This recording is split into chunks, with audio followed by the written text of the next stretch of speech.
السلام عليكم ورحمة الله وبركاته. نحمد ونصلي على رسوله الكريم. أما بعد، فأعوذ بالله من الشيطان الرجيم. بسم الله الرحمن الرحيم. ثم كان من الذين آمنوا وتواصوا بالصبر وتواصوا بالمرحمة.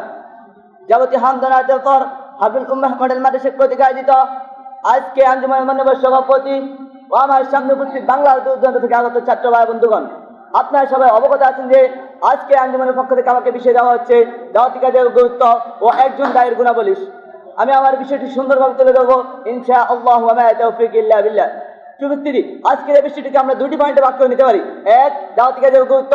দুই, একজন দায়ের গুণাবলী। প্রথমে আমরা জেনে নেব দাওয়াতি কাজের গুরুত্ব সম্পর্কে।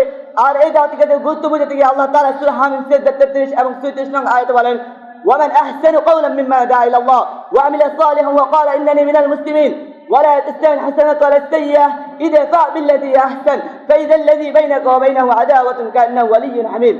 উপস্থিতি, এর দ্বারা স্পষ্টভাবে বোঝা যায় যে দাওয়াত এমন একটি গুরুত্বপূর্ণ কাজ যার বিনিময়ে মানুষ সবচেয়ে উত্তম হতে পারে এবং পরস্পরের মাঝে শত্রুতা দূর হয়ে বন্ধুত্ব ফিরে আসে এবং পরস্পরের ভ্রাতৃত্ববোধ সৃষ্টি হয়। শুধু তাই নয়, আল্লাহ তাআলা সূরা বারাতের 17 নং আয়াতে তাআলা বলেন, সুম্মা কানা মিনাল্লাযীনা আমানু ওয়া তাওয়াসাউ বিস-সাবরি ওয়া তাওয়াসাউ বিল মারহামা।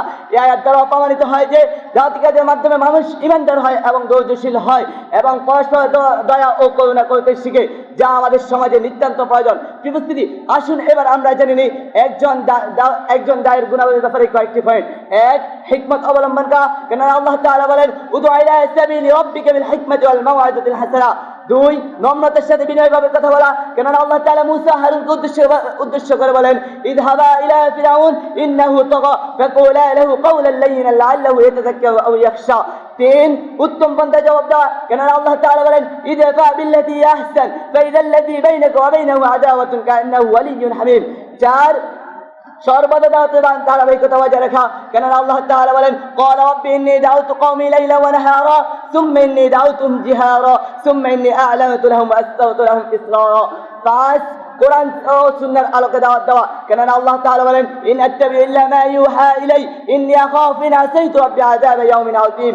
ছয়, আল্লাহর জন্য আমল খালিস করা, কেননা আল্লাহ তাআলা বলেন, ওয়া মা উমিরু ইল্লা লিয়া'বুদুল্লাহা মুখলিসিনা লাহুদ-দ্বীন। সাত, জ্ঞান অর্জন করা, কেননা আল্লাহ তাআলা বলেন, ইন্নামা ইয়াখশাল্লাহু মিন ইবাদিহিল উলামা। আট, ধৈর্য ধারণ করা, কেননা আল্লাহ তাআলা বলেন, ওয়াস্তাঈনু বিস-সাবরি ওয়াস-সালাত। নয়, নিয়ত পরিষ্কার করা, কেননা আল্লাহ রাসূল সাল্লাল্লাহু আলাইহি ওয়াসাল্লাম বলেন, ইন্নামাল আ'মালু বিন-নিয়াত ওয়া ইন্নামা লিকুল্লি ইমরিইন মা নাওয়া। দশ, আল্লাহর প্রতি ভরসা রাখা, কেননা আল্লাহ তাআলা বলেন, ওয়া মান ইয়াতাওয়াক্কাল আলা আল্লাহি ফাহুয়া হাসবু। উপস্থিতি, বক্তব্যের শেষ প্রান্তে এসে আমি আপনাদেরকে জানিয়ে দিতে চাই, দাওয়াত এমন একটি গুরুত্বপূর্ণ কাজ যার বিনিময়ে মানুষ সবচেয়ে উত্তম হতে পারে।